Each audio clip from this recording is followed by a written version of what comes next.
Olá, sejam bem-vindos de volta. Também estou de volta para apresentar mais uma professora agora do nosso passo 6. Pois bem, esse passo trata da formulação de hipótese entre os passos da investigação de surto. É um passo fundamental e quem nós convidamos para falar sobre ele foi a Maria Cristina Willeman. Maria Cristina Willeman é sócia fundadora da PROEP, é epidemiologista de campo pelo Programa de Epidemiologia de Campo do Brasil, conhecido como EpiSUS, e tem uma vasta experiência tanto em investigações de surto, como agora também faz parte do Centro de Emergências para Enfrentamento do Covid em Santa Catarina. Então ela tem muito aí para compartilhar conosco hoje. Eu deixo vocês com a professora Maria Cristina. Vocês devem ter visto um pouco da experiência dela, nós divulgamos aí nas redes sociais essa semana. Para quem não conhece a estratégia do Epiflix, foi um movimento, uma iniciativa que nós criamos agora durante a pandemia para reunir profissionais especialistas do Brasil e do mundo inteiro para falar sobre temas relevantes para a saúde pública, principalmente temas que possam apoiar os profissionais da ponta nesse momento de pandemia. Então, por isso, começamos com o tema dos 10 passos da investigação de surto, que é um dos grandes braços fortes da PROEP. Falando da Maria Cristina ainda, ela tem aí mais de 15 anos de experiência em vigilância e saúde, também trabalha com temas em avaliação em saúde e gestão do SUS e, óbvio, já participou de diversas investigações de surto e epidemias no Brasil. Ela já apareceu em outras oportunidades aqui no nosso canal. Vocês vão ver que na aula inaugural ela também fala um pouco sobre a investigação de surto. Então é um rosto familiar, espero que vocês gostem, compartilhem. Muito obrigada para aqueles que têm compartilhado. Nós temos visto o crescimento do número de seguidores e de compartilhamentos. Isso tem sido um incentivo muito grande para o nosso trabalho, mostra que o que a gente está fazendo está na direção correta. Então nós contamos com você, obrigada pelo apoio, espero que gostem dessa aula e até mais. Só para não passar batido, já que na última aula não estava por aqui e não pude falar um pouco da Verusca Maia, nossa professora do Passo 5, é uma das autoras também do nosso treinamento presencial de investigação de surto. É um treinamento de preparação e resposta às emergências em saúde pública e que aborda os elementos dos 10 passos na investigação de surto. Nós começamos com esse treinamento num formato mais específico da investigação com a Érica, nossa ex-presidente, e agora nós fizemos essa reformulação em que a primeira implementação foi no Chile, ano passado, 2019, e a Verusca foi uma das grandes autoras, esteve conosco para desenhar todo o material. Esse é um treinamento muito legal que nós começamos a incentivar a aplicação nos estados, mas que nós interrompemos pela situação da Covid-19. O que é importante reforçar para quem tiver interesse em conhecer é que esse treinamento ele é 100% prático e trabalha numa situação de simulação, 100% simulação. Então nós ficamos totalmente imergidos numa situação de surto ou de emergência de saúde pública para pensar elementos e como a gente pode melhor preparar a nossa equipe de resposta. Então tem muita coisa legal por aí. Depois deem uma olhada, escrevam pra gente e a gente te conta mais, tá?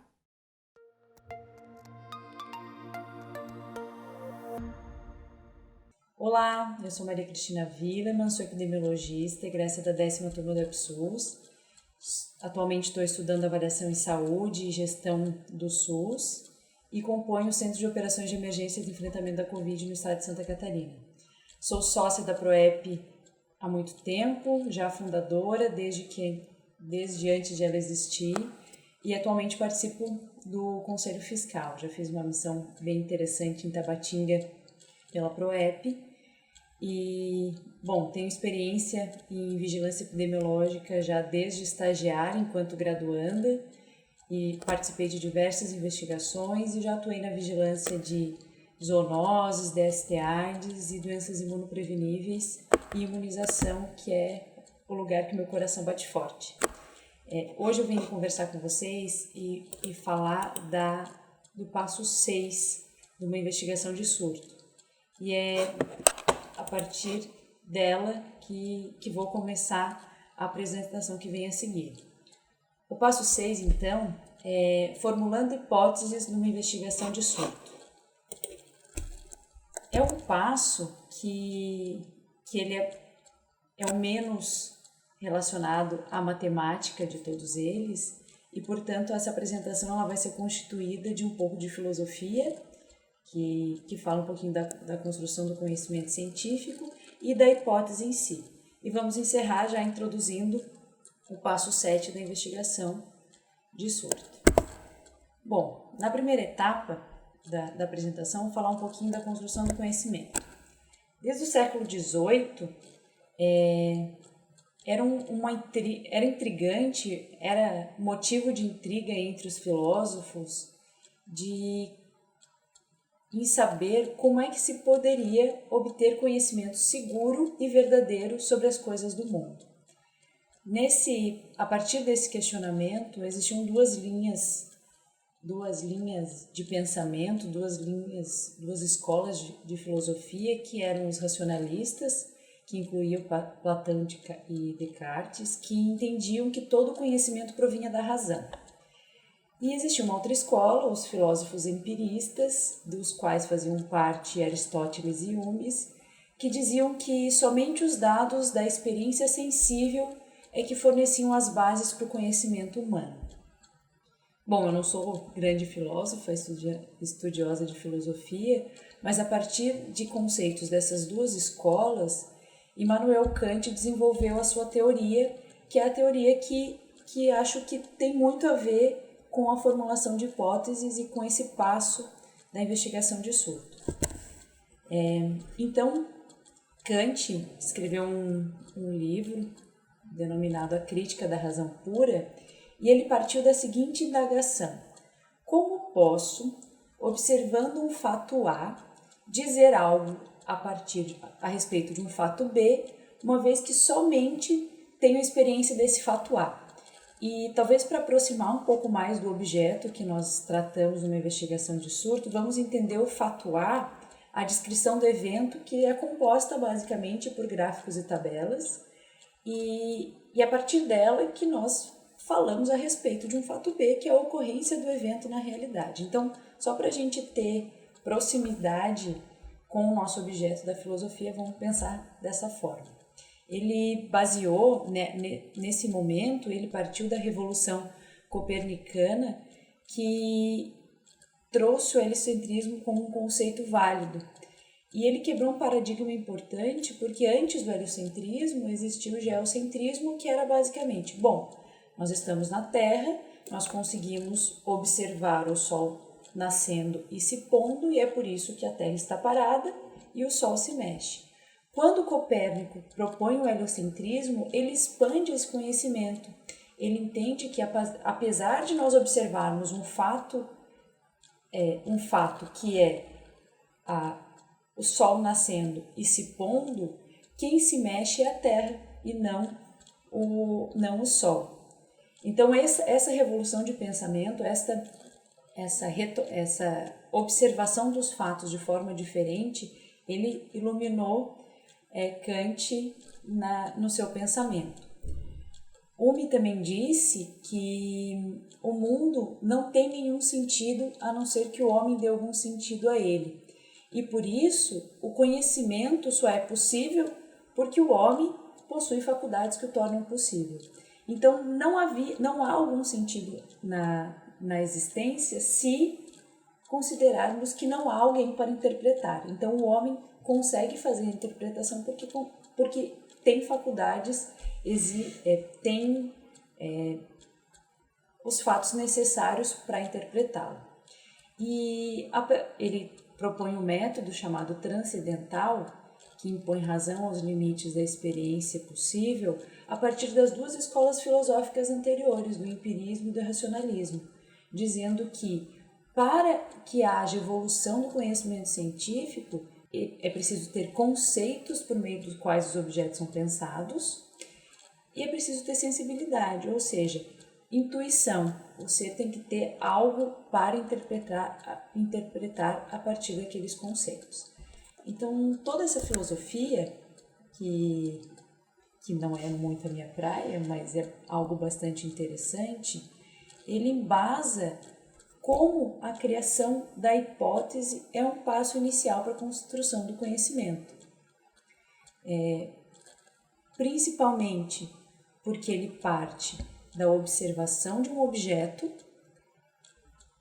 e essa observação do objeto vamos entender que é a descrição do evento, ou seja, o passo 5 que nós acabamos de ver, e da sensibilidade do profissional em observar esse objeto e construir conhecimento.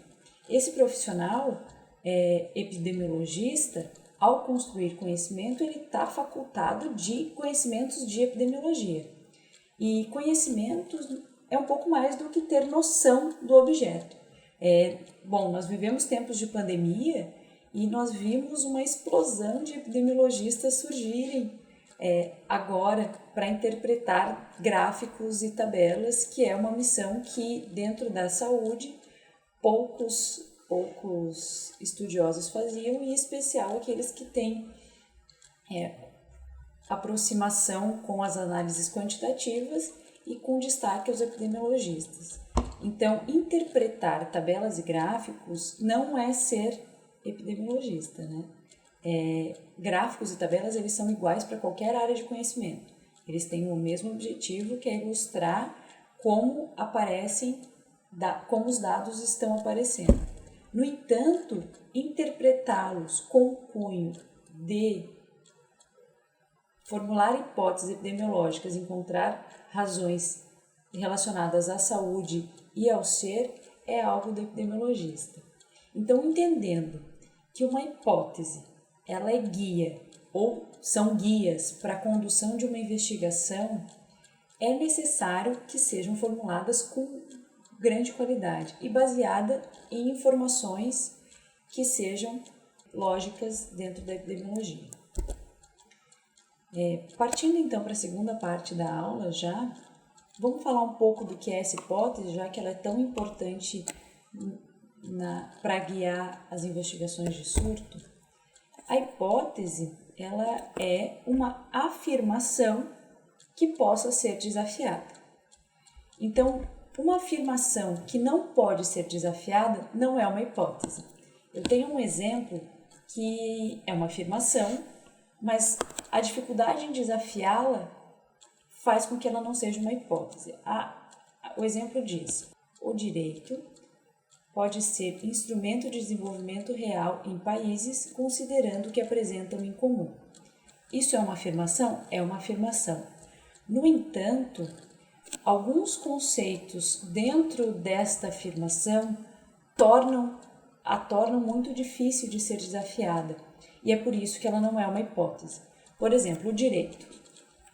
Estamos falando do estudo do direito, nós estamos falando do direito como oposto de dever, por exemplo. Quando nós estamos falando de desenvolvimento real, nós estamos falando de que desenvolvimento? O que é um desenvolvimento real? Existe um desenvolvimento não real? E considerando o que apresentam em comum. O que é que apresentam em comum? Território, população, economia. Então, como esses conceitos eles não são objetivos, não são fáceis de ser desafiados e dão dubiedade de interpretação, essa não é uma hipótese, apesar de ser uma afirmação. Uma boa hipótese, portanto, ela precisa ser simples, com linguagem simples, concreta e objetiva, e expressar exatamente aquilo que se quer negar. Ao dizer que ela precisa estar sujeita à negação, isso quer dizer que todos os conceitos que estão embutidos nessa afirmação, eles precisam ser negados. Outro exemplo que eu trago aqui é: a bondade orienta as escolhas dos sujeitos. Bom, além da dificuldade de racionalizar o que é bondade, escolha e sujeitos, é algo que impossível de ser negado, entendendo que a bondade é algo inerente ao ser, ao sujeito, e que isso não pode ser medido ou visto de forma externa. Então, uma hipótese precisa ser clara o suficiente para ser negada. Quando eu digo que ela precisa ser sensível, também roubando um pouquinho dos conceitos de Kant, isso quer dizer que ela precisa estar orientada à realidade do objeto. Ou seja, interpretar um gráfico não é simplesmente ler aquilo que a informação está dita, mas ela precisa estar orientada àquilo que ela representa na sua realidade. Então é por isso que nós temos uma série de interpretações esdrúxulas acontecendo durante a pandemia, porque às vezes o gráfico está lido corretamente, no entanto não está orientado ao que é a transmissão de uma doença respiratória onde todas as pessoas são suscetíveis. E é por isso que essa sensibilidade, isso que nós adquirimos como epidemiologistas é tão importante. Uma boa dica, uma boa forma de construir uma boa hipótese é construir uma hipótese alternativa. Então, quando nós construímos uma hipótese nula, ou seja, aquela que nós buscamos rejeitar, ao construir uma hipótese alternativa, ou seja, aquela que nós buscaríamos afirmar, nós temos clareza de que se a hipótese que nós estamos construindo ela está suficientemente sujeita à negação, além de dar clareza de em que caminho deveremos seguir para afirmar, para rejeitar aquela hipótese que nós construímos. Portanto, eu gostaria de novo dizer que buscar a sensibilidade, buscar compreender os objetos, ter experiência para ler aquele gráfico e formular boas hipóteses é uma missão que nós não chegamos no final nunca. Nós, epidemiologistas e entusiastas da investigação, sempre temos mais a aprender. Por isso eu digo, leia, converse, discuta, acompanhe, participe de redes de conversa, encontre com pessoas que estejam dentro deste mundo, porque nós só teremos sensibilidade o suficiente para levantar uma hipótese epidemiológica a partir de conhecimento adquirido, ou seja, a partir de outras experiências já vivenciadas. Esta é uma das missões que a PROEP também busca na sua existência, fornecer um ambiente de conhecimento para os seus associados. Passando para outro ponto, quando eu falo de negação, quando a gente fala de negação de hipótese, o que a gente está dizendo?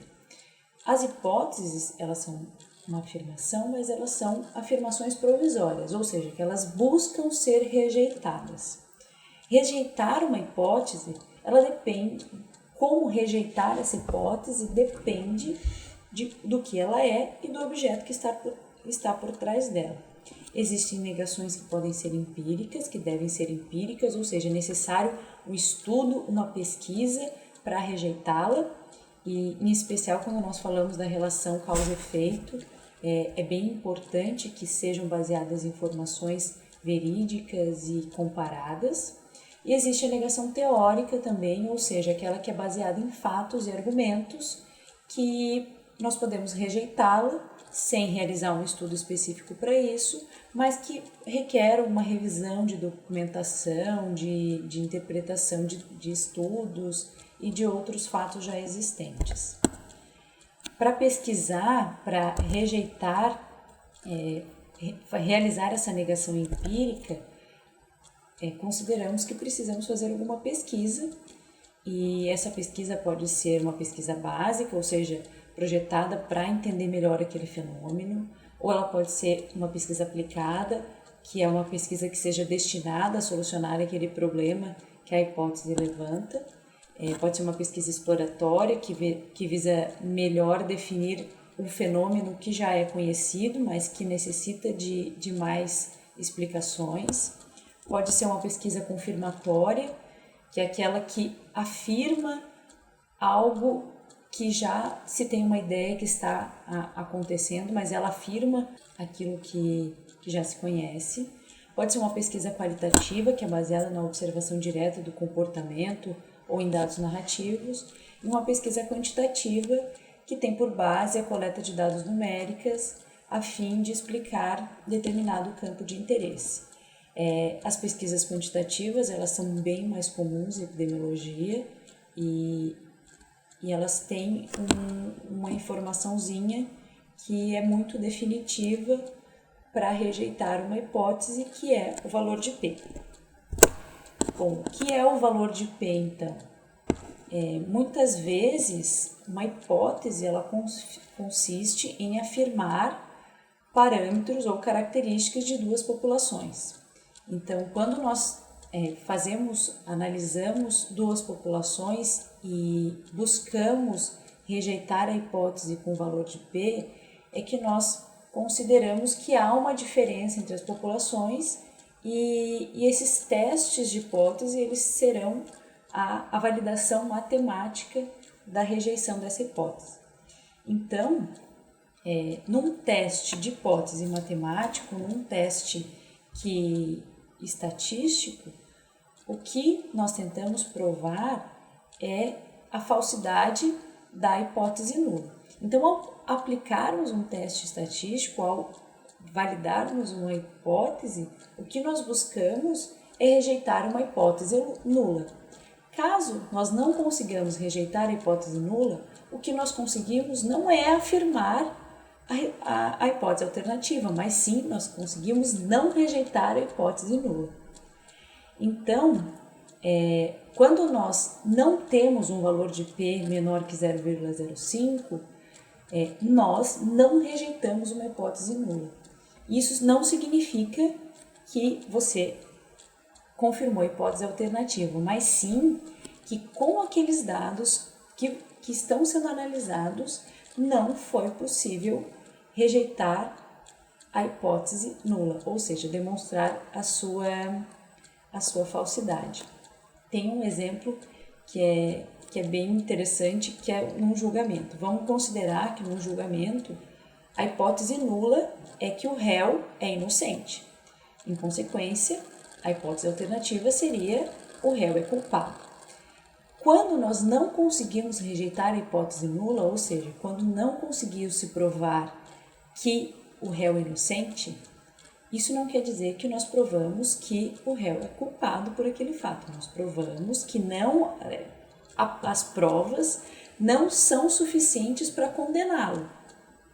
Então, essa analogia é importante para termos em mente que quando nós fazemos um teste estatístico, uma análise populacional, o que nós estamos buscando, o que nós temos poder de fazer é de rejeitar a hipótese nula, certo?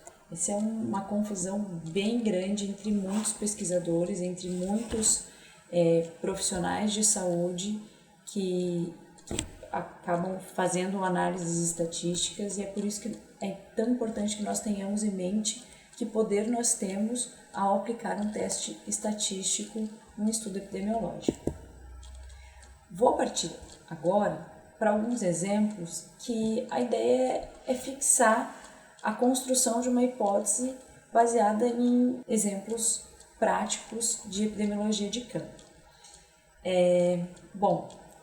Inicialmente, as hipóteses preliminares, ou aquilo que o passo 6 nos diz, é que nesse momento, a partir do passo 5, onde nós descrevemos todo o evento por tempo, lugar e pessoa, nós conseguimos formular hipóteses das possíveis causas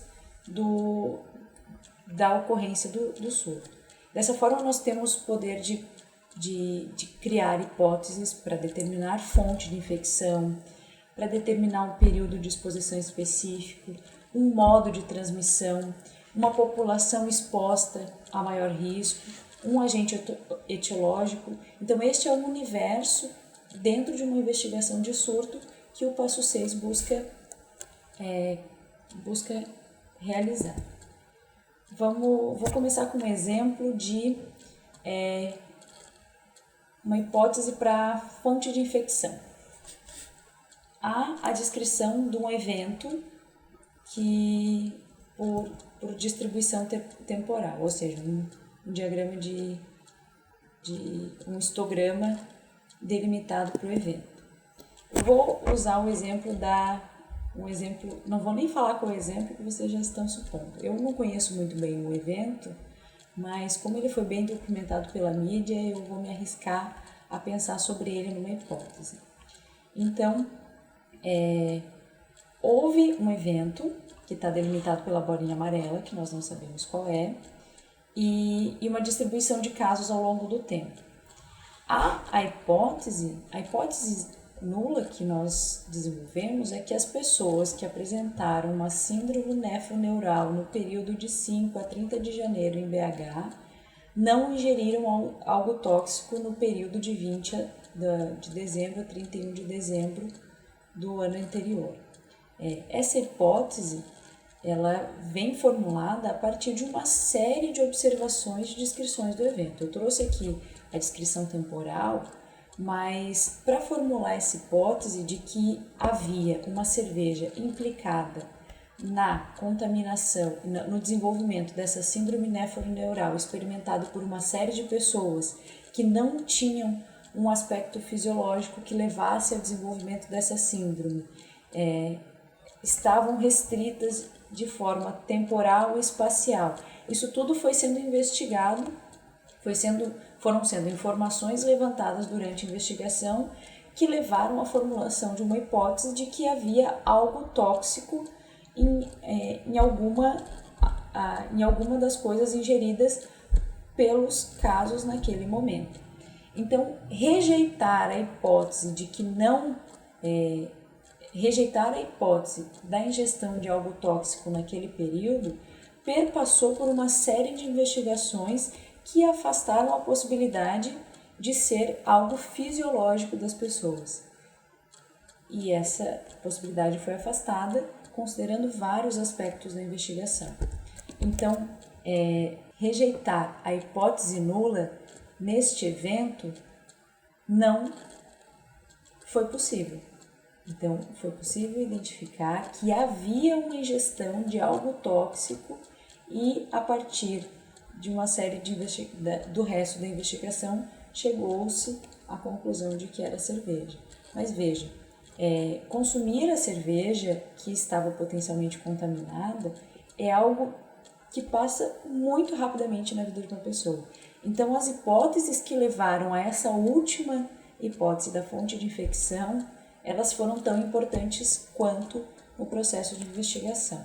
Determinar o modo de transmissão também é uma das possibilidades na formulação de hipótese. A gente consegue, a partir de uma boa hipótese determinada, delimitada, identificar qual é o modo de transmissão. Essas fotos eu trouxe, foi uma investigação de surto que eu participei, e numa comunidade do interior, era um surto de chagas em pessoas de uma mesma família, e essas pessoas moravam em casas de pau a pique. No entanto, elas tinham características de transmissão da doença de Chagas, sendo os sinais e sintomas eram de doenças de Chagas adquirida de forma oral. No entanto, quando nós chegamos na comunidade para investigar, na comunidade de residência das pessoas, as casas eram de pau a pique. Então, a primeira hipótese que nós levantamos é o surto de Chagas no interior do Dananã não teve sua transmissão por picada de barbeiro. E afastar essa hipótese, negar essa hipótese, foi fundamental para confirmar o surto. Para confirmar que o surto aconteceu de forma oral, foi transmitida pela ingestão de caldo de cana e identificou-se, inclusive, o local que a cana foi moída, que existiu um ninho de barbeiro naquela árvore ali atrás, que está na foto. Um ninho bem grande de barbeiro, a árvore foi derrubada e nós identificamos os barbeiros ali. No entanto, nós só poderíamos afirmar que a transmissão não tinha sido pela picada, e sim de forma oral, se nós fizéssemos negássemos de todas as possibilidades possíveis a existência do barbeiro no interior das casas. Então, essa hipótese foi negada a partir de investigação dos fatos, não necessariamente um estudo foi aplicado, no entanto, ela foi negada por investigação. Outro surto que eu vou trazer exemplo, também foi um surto que eu participei, e me perdoem trazer exemplos de vida real que eu mesmo vivenciei, mas eu acho que é importante contar um pouquinho da história que acaba ficando com a gente quando a gente passa por essas investigações. Bom, foi uma investigação de óbitos relacionados à doença diarreica aguda em indígenas.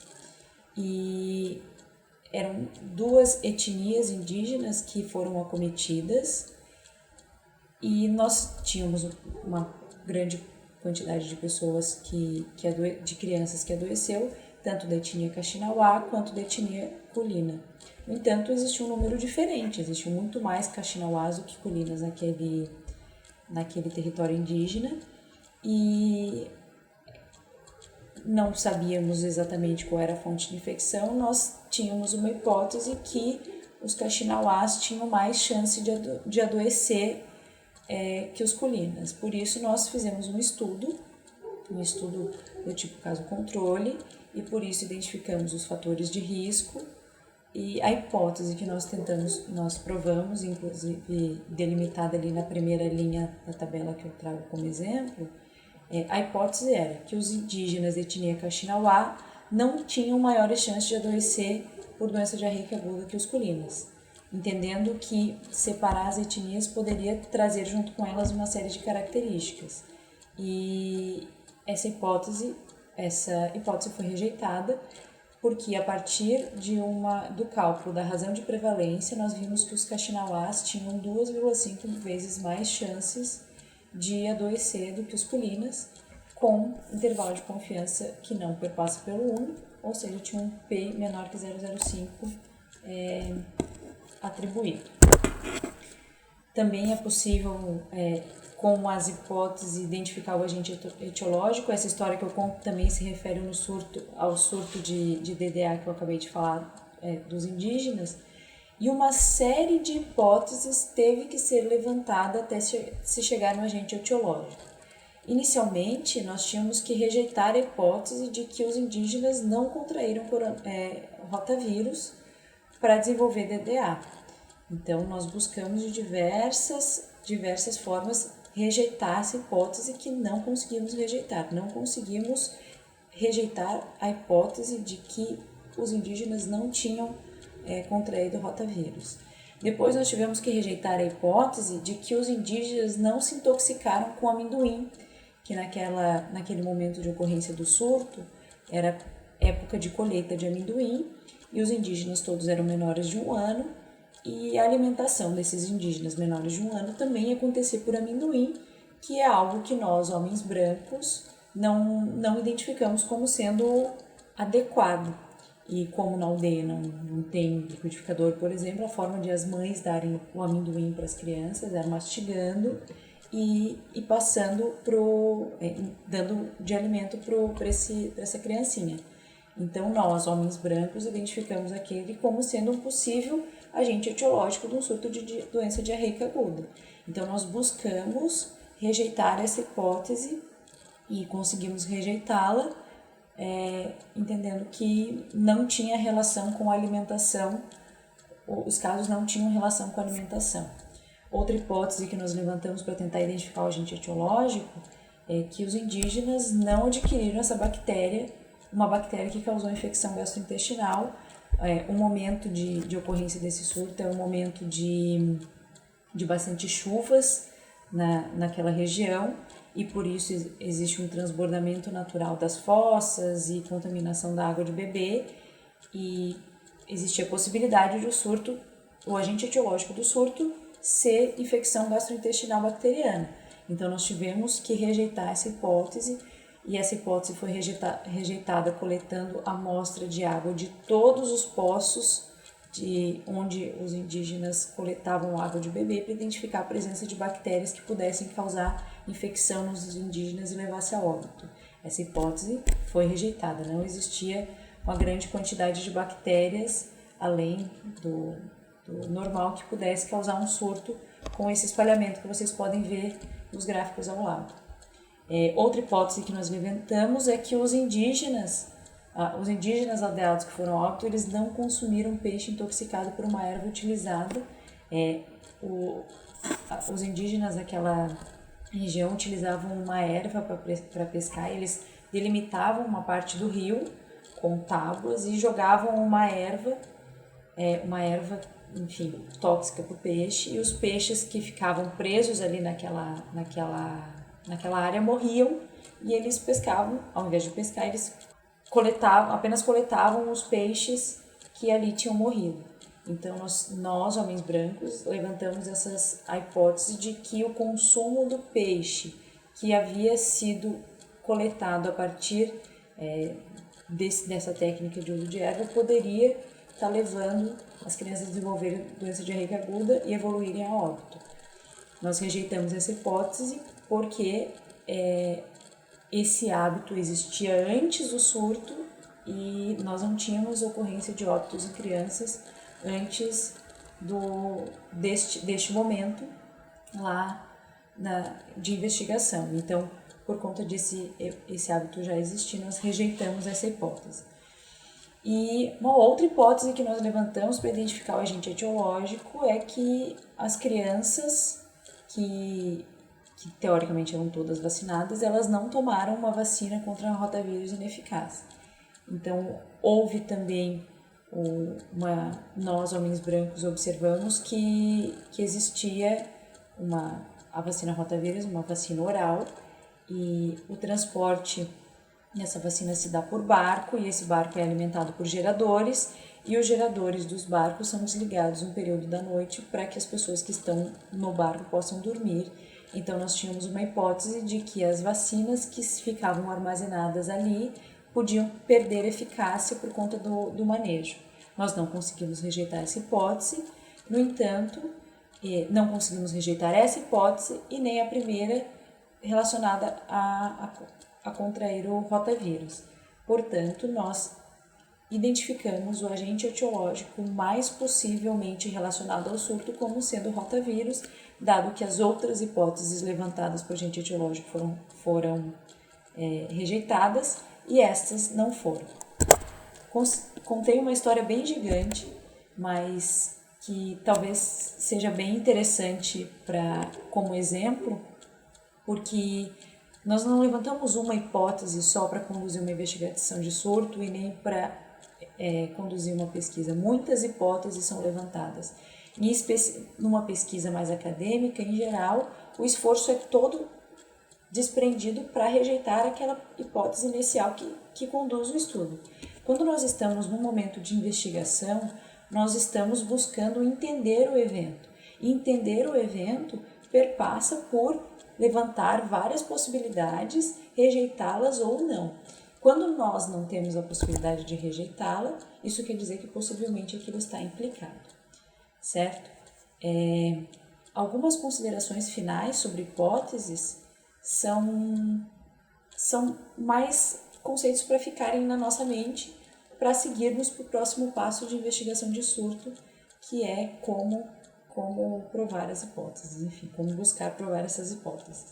Então, vamos sempre considerar que numa investigação, as taxas de ataque, por exemplo, nos expostos, elas são maiores quando são maiores do que nos não expostos, provavelmente nós encontraremos uma significância estatística e isso remete em rejeitar a hipótese nula. Então, provavelmente esta é uma observação numérica que nós teremos para nos apoiar a rejeitar as hipóteses nulas. Quando nenhum outro modo de transmissão pode determinar a ocorrência de um evento naquela distribuição geográfica, naquele espaço de tempo, naquele local, naquela faixa etária, é muito provável que nós estamos rejeitando a hipótese, apesar de não haver um estudo específico para isso. Então, rejeitar, como já falei em outro momento, rejeitar a hipótese nula não está só relacionada a desenvolver os estudos, mas também com outros fatos levantados durante uma investigação. Quando as evidências epidemiológicas, clínicas, laboratoriais e ambientais são suficientes para rejeitá-las, não necessariamente não é necessário o seu teste formal, ou seja, buscar um valor de P, apesar de que sempre é um bom argumento para identificar um agente etiológico ou uma fonte de infecção, por exemplo. Quando as circunstâncias de um surto elas não são tão evidentes assim, aí nós alçamos mão da epidemiologia analítica, em especial utilizando grupos de comparação, como é o caso de estudos caso-controle, que nós falaremos nos próximos passos. Quando nós falamos de uma hipótese que tem a ver com causalidade, é muito importante, além de um estudo, de um estudo analítico, é muito importante considerar os critérios de causalidade, porque não é porque há uma relação entre a variável de exposição e a de desfecho é que eles são causais. Então, não podemos desconsiderar as outras formas de provar um evento, que são, nós usamos muito os critérios de causalidade de Hill, que também serão abordados no próximo passo de investigação de surto. Os tipos de estudos e pesquisa que são realizadas para rejeitar uma hipótese, eles estão muito relacionadas ao objeto, ao tipo de hipótese que foi construída, ao contexto que está envolvido, ao tempo que se tem para fazer o estudo, aos recursos que estão disponíveis para realizar o estudo. E isso é o que difere muito a epidemiologia de campo da epidemiologia com características mais acadêmicas. Nós buscamos sempre minimizar a doença e salvar vidas. E isso implica em diminuir amostras. Então, quando nós fazemos um estudo de campo, nós estamos com este objetivo de minimizar o evento na saúde das pessoas. E isso talvez nos custe um valor de P que está muito relacionado à amostra. Então, não podemos ter como foco o valor de P, nós temos que ter como foco identificar a causa para atuar sobre ela e minimizá-las. A gente tem que saber também que quando nós falamos de epidemiologia de campo, ou seja, epidemiologia da vida real, estudar aquilo que se tem, nós estamos sempre sujeitos a uma série de vieses e uma série de problemas na coleta de dados, na transferência de dados, na emissão de dados. Então, a gente precisa aprender a lidar com eles. Então, não é porque nós temos uma série de falhas que nós não vamos levantar hipóteses ou estudá-las, porque esta é a nossa missão. Então, a gente parte do princípio de que se foi possível identificar um fator de risco, foi possível identificar uma população específica sob maior risco, mesmo com tantas falhas de dados, com tanto atraso nos resultados de exames, com tantas dificuldades, é porque isso deve ser verdade. Se a gente está olhando a pontinha do iceberg, e mesmo assim conseguimos achar relações, é porque aquilo provavelmente é o que acontece. Eu vou encerrando a aula do passo 6 e já deixando as portas abertas para a aula do passo 7, que certamente vai complementar e fazer com que essa aula tenha sentido. Agradeço a atenção de todos, agradeço a todos os epidemiologistas e entusiastas por manterem um relacionamento com a PROEP e manterem essa associação ficar sempre e sempre mais forte. Nós queremos ver a PROEP grande e que trabalhe para melhorar o espaço do epidemiologista dentro dos serviços de saúde. Um abraço a todos e foi um prazer.